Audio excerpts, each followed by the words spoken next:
You spread the fertilizer, you water it in, you wait 2 weeks, and that yellow strip by the driveway looks exactly the same as the day you started. Maybe it's not the driveway for you, maybe it's the patch under the tree, or the corner by the fence, the spot that just refuses to green up no matter what you throw at it. You know your spot. Every homeowner has one. So you go back to the store and buy the bigger bag, the $50 one with the golf course on the front. You spread it, you wait again, and that same stubborn patch just sits there, mocking you. Here's what nobody at the store tells you. Your lawn is probably not hungry. Your lawn is locked. A hungry plant needs food. A locked plant has food it simply can't reach, and no bigger bag of fertilizer can open a locked door. The fix costs $2, and it's sitting in your kitchen right now. I tested it on my own worst patch before I ever said a word about it on camera. And what happened over the next month is exactly why I'm making this video. But first, you need to understand why your lawn got locked in the first place, because once you see it, you'll never look at a fertilizer bag the same way again. And I want to be upfront about something before we go any further. This isn't a video telling you fertilizer is fake or that the companies selling it are scamming you. Fertilizer works exactly the way it's supposed to when the conditions underneath it are right. The problem is that almost nobody checks those conditions first. You're told to spread, water, and wait, and if it doesn't work, the assumption is always that you need a stronger product. Nobody ever tells you to check what's happening in the ground before you spend another dollar on what's happening above it. That single missing step is the whole reason this cycle keeps repeating in yards all over the country, season after season, bag after bag. Spring shows up, you head to the store, and you grab the big bag with the giant numbers on the front, 29, 0, 5, something like that, because bigger numbers feel like a better deal. You spread it, you water it in, and you wait. 2 weeks later, some spots green up a little, but your stubborn spot doesn't move an inch. So you buy again, the premium bag this time, and you get the same disappointing result for another $50 gone. By now you've spent close to $100 this season, and you're starting to wonder if it's your watering, your soil, or the grass itself. You're right that something's wrong. You're just looking in the wrong place. The bag is not the problem, the soil is. Every fertilizer bag sells you the same idea. Your grass needs more nutrients, more nitrogen, more phosphorus, more potassium, big bold numbers promising more green. But here's what nobody tells you standing in that aisle. Most soil already has a working baseline of these nutrients sitting in it, built up over years from decomposing grass clippings and fallen leaves. The food is already on the plate. So if the food's already there and your patch is still pale and thin, the food was never your missing piece. That's exactly why the same bag turns your neighbor's lawn into something out of a magazine and does nothing for yours. So what's actually different between his soil and yours? Picture your soil like a locked room. Inside sits everything your grass needs: nitrogen, phosphorus, iron, calcium, all of it, just waiting. But there's a door on that room, and that door has a lock. The key is your soil's pH. When pH sits between 6.2 and 7, that door swings open, and your grass eats exactly like the bag promised. When pH drops too low, too acidic, the door slams shut, and it doesn't matter how much fertilizer sits on top of it. The food is 2 inches away, and the grass simply cannot touch it. You're not feeding your lawn anymore. You're feeding the dirt. So why does this happen? Rain is the biggest reason. Every time it rains, water pulls calcium and magnesium deeper into the ground, past the roots, out of reach, and over enough seasons, your soil quietly turns acidic without you ever noticing. Trees make it worse too. Pine needles and oak leaves breaking down into your soil are naturally acidic, feeding that shift a little more every autumn. Certain mulches do the same thing, quietly, year after year, without a single obvious warning sign above the surface. Think about how this actually plays out on a real lawn. You're not doing anything differently than you did 5 years ago. You're using the same brand, the same schedule, the same watering habits, but the lawn that used to respond just doesn't respond anymore. That's not you getting worse at lawn care. That's the ground underneath you slowly changing while you kept doing the one thing that used to work. Here's a way to think about why acidic soil locks nutrients away so effectively. Nutrients in soil exist as charged particles, and at the wrong pH, Those particles bind themselves to other elements in the soil in forms your grass roots simply can't absorb. The nitrogen is there, the phosphorus is there, but they've paired up with the wrong partners chemically, and your grass roots don't have the tools to break that pairing apart. It's a little like having cash locked in a currency your local store won't accept. The money is real, it's just useless at the counter you're standing at. And this is exactly why so many homeowners feel like they're doing everything right and still getting nowhere. You followed the instructions on the bag, you watered on schedule, you didn't overdo it, and your stubborn patch still didn't respond because the instructions on that bag assume your soil chemistry is already in the right place. Most bags don't even mention pH. It's simply assumed to be fine, and for a lot of lawns, especially older ones or ones under mature trees, it isn't. Maybe your lawn looked great 5 years ago on this exact same routine. Back then it worked, today it doesn't, because nothing changed about what you're doing. Something changed underneath it. The grass is not starving. The door is locked. So the real question isn't which fertilizer to buy next. It's whether your soil is even letting your grass eat at all. You don't have to guess. There's a test that takes 5 minutes and tells you the truth no fertilizer bag ever could. Grab a soil pH test kit, $4 to $8 at any garden center, pull a small sample about 4 inches down, mix it in, and read the number. Land between 6.2 and 7, and your pH is fine, something else is going on. Land lower, 5.5, 5.8, even 6, and you've found it. Your soil is locked. A quick note on which test to use. The cheap paper strip kits work fine for a rough reading, and that's really all you need to decide whether this video applies to you. If you want something more precise and reusable, a digital probe meter costs a little more upfront but saves you money over years of testing, since you'll want to check again roughly every season, regardless of which fix you end up using. Either one gets you the same basic answer in under 5 minutes. Is your soil acidic or isn't it? One more thing worth testing for while you're at it. Test more than one spot. Soil pH isn't always uniform across an entire yard. The shaded corner under a tree might read differently than the sunny stretch by the driveway, especially if that tree has been dropping acidic leaf litter in the same spot for years. Test the stubborn patches specifically, not just one random spot near your front step, because the whole point here is targeting the actual problem area, not guessing at your yard as a whole. And this brings me to rule number 1, the rule that matters more than any other rule in this video. Test first. This fix has exactly one job, correcting pH. It is not a miracle cure, and it will not fix every lawn problem out there. It won't fix grubs eating your roots. It won't fix a mowing height that's scalping your grass every week.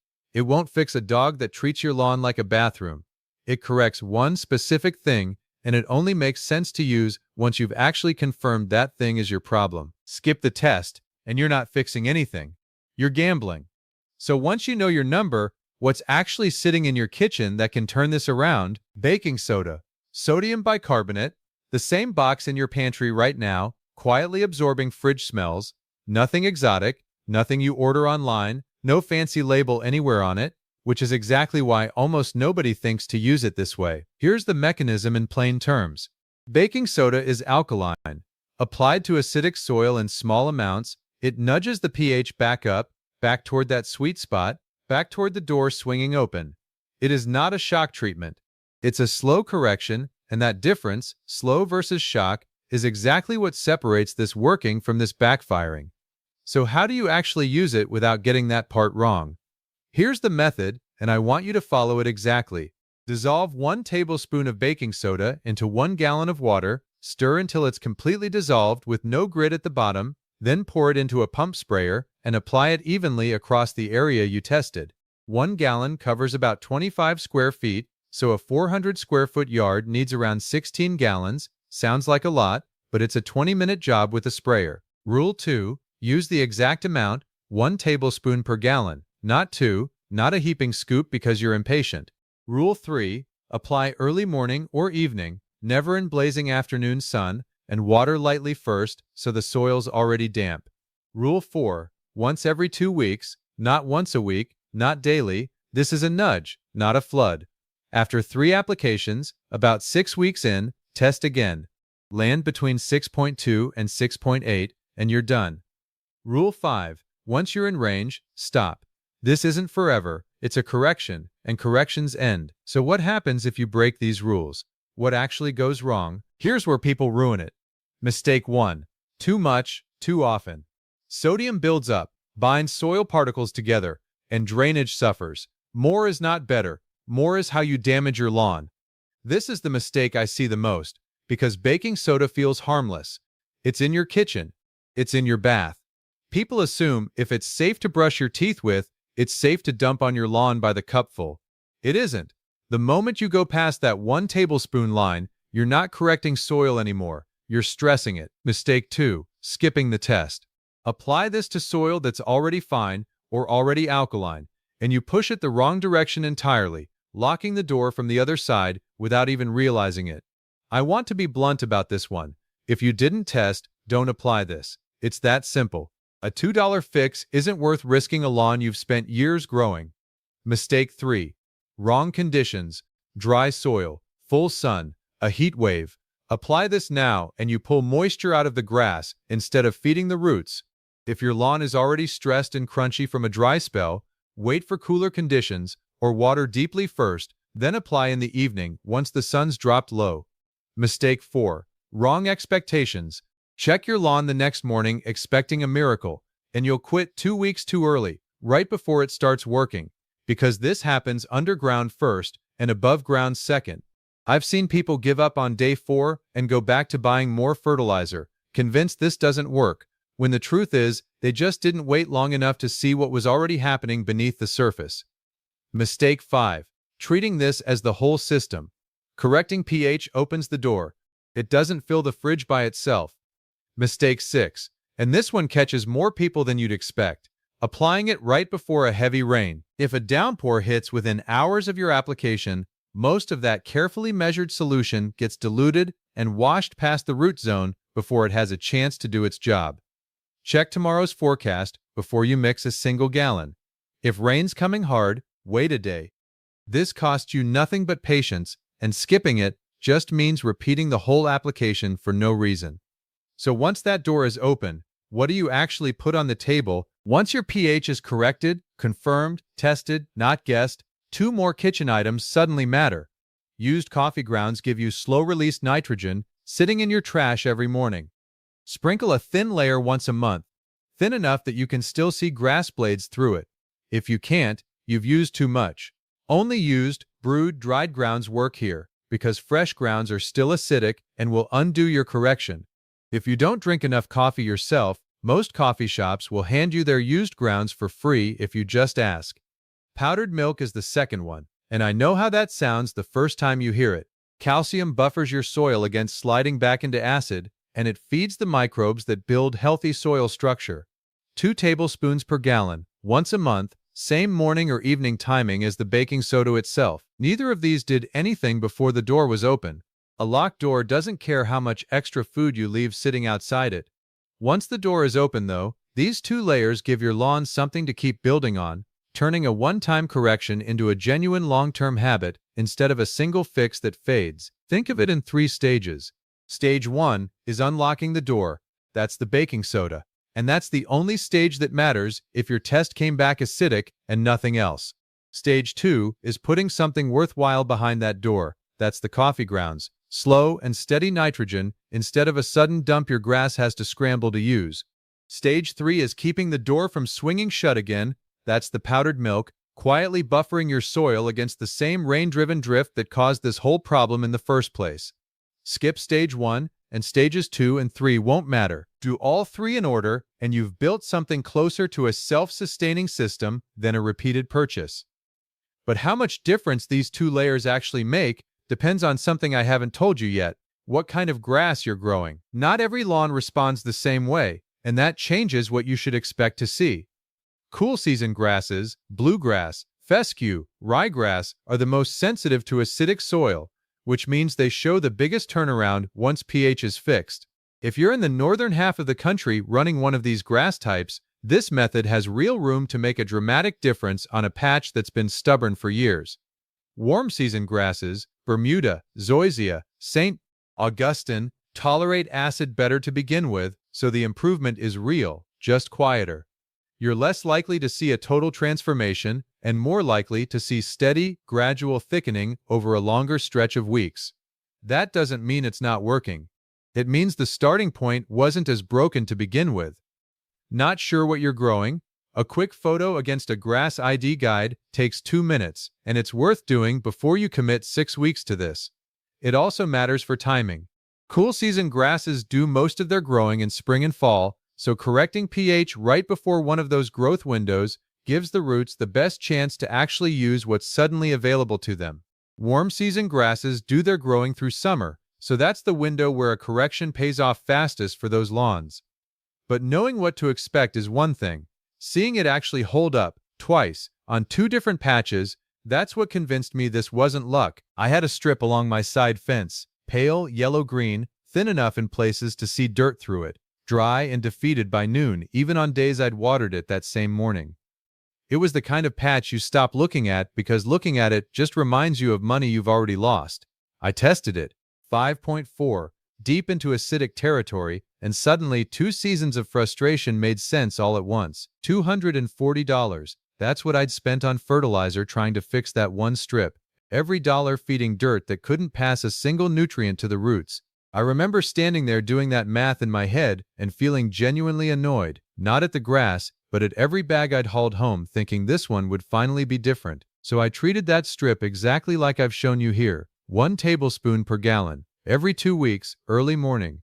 Week 1, nothing. Not a single visible change, and I'll admit I nearly wrote the whole thing off right there, standing over that patch more than once, wondering if I'd wasted my time again, the same way I'd wasted 2 seasons of money.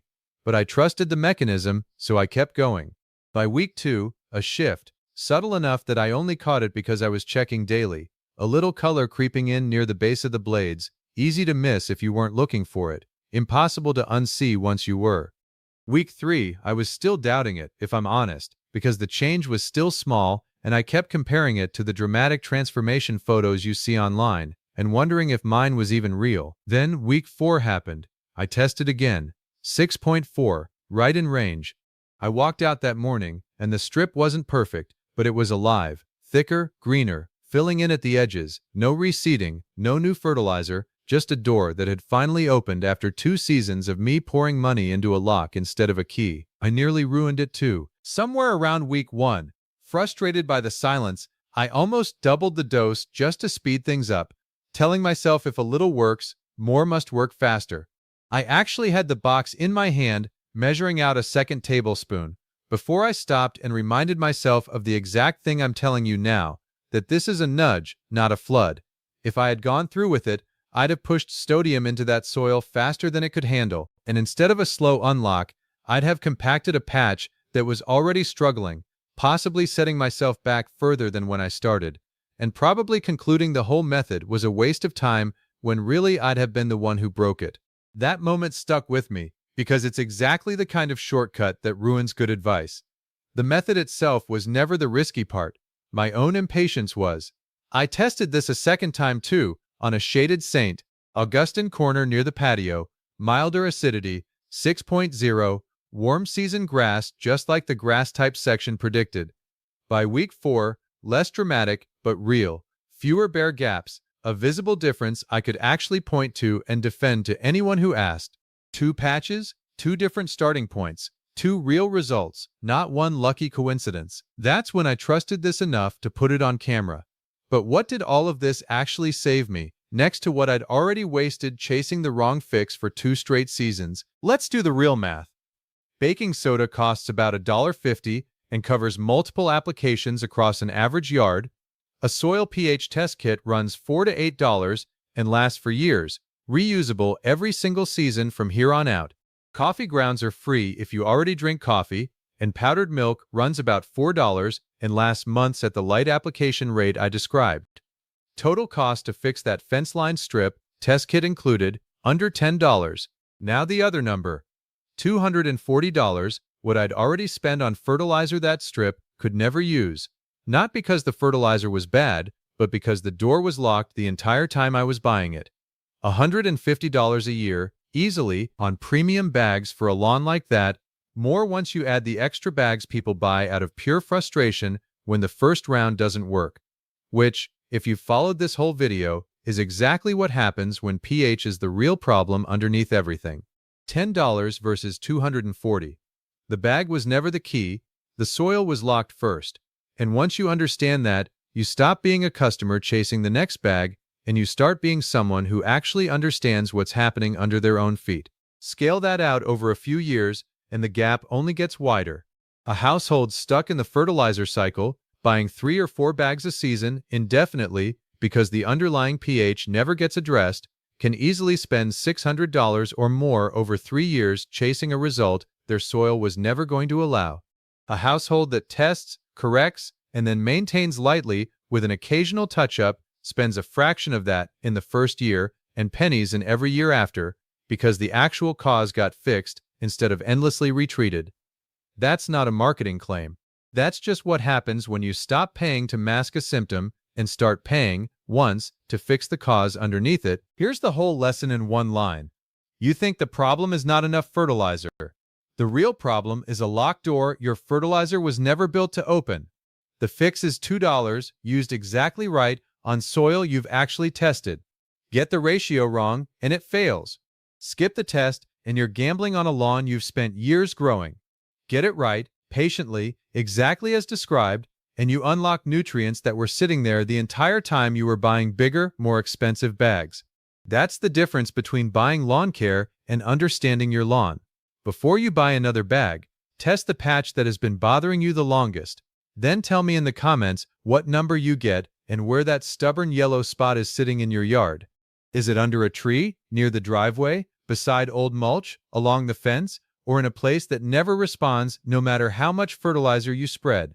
Also tell me what you already tried before testing, because that pattern tells us whether the lawn was truly hungry or locked the whole time. And subscribe if you want more practical lawn fixes like this.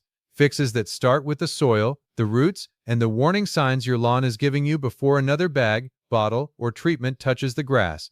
Next time, we go one layer deeper into the hidden soil problems that make good lawn care fail for no obvious reason.